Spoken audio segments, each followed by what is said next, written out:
capítulo 2, versículo 1, quando vai falar que o profeta se colocou numa torre, alguns vão afirmar que realmente ele esteve numa torre, outros dizem que ele ficou separado em jejum, aguardando a resposta de Deus.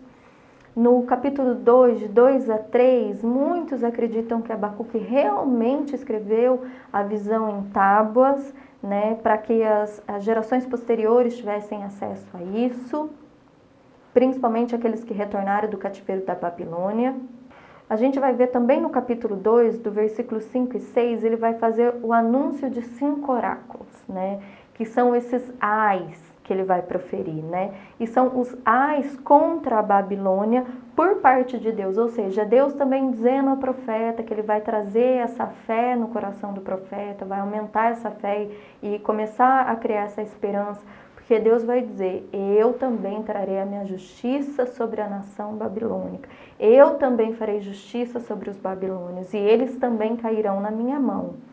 No capítulo 3, versículo 3, ele vai dizer, Deus vem de Temã e do monte Parã vem o santo.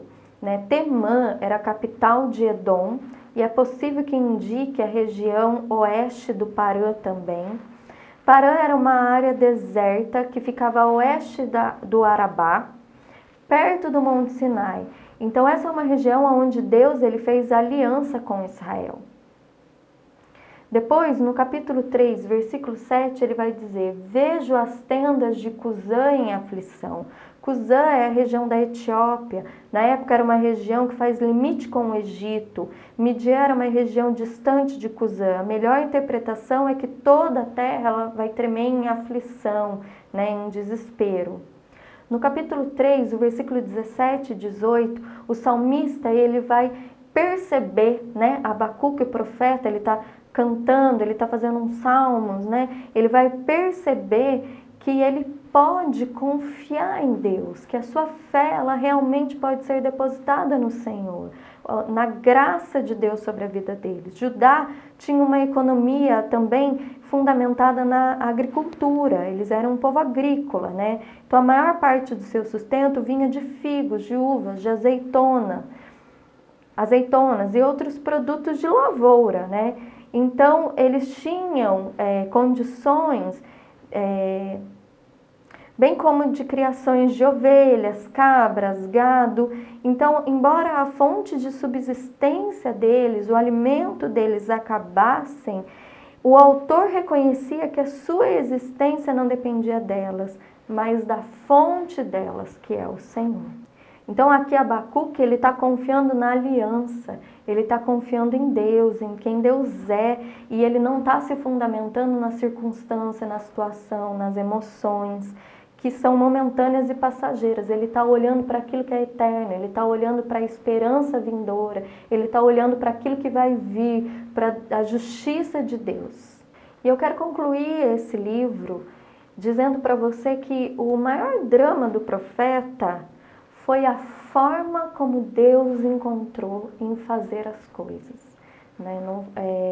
O drama dele, a crise dele foi a forma como Deus achou. Deus levantou uma nação, um império na época, para vir trazer justiça, para disciplinar a nação de Judá, para disciplinar o reino do sul. Então isso trouxe uma crise, porque Deus poderia ter disciplinado esse povo de várias formas. Mas ele escolheu disciplinar através de um império de pessoas ímpias, um império que não era honesto, um império que não conhecia Deus. Então essa foi a maior crise do profeta. E que muitas vezes é a nossa crise, muitas vezes é a crise da humanidade, porque tantas coisas acontecem, porque Deus permite tantas coisas.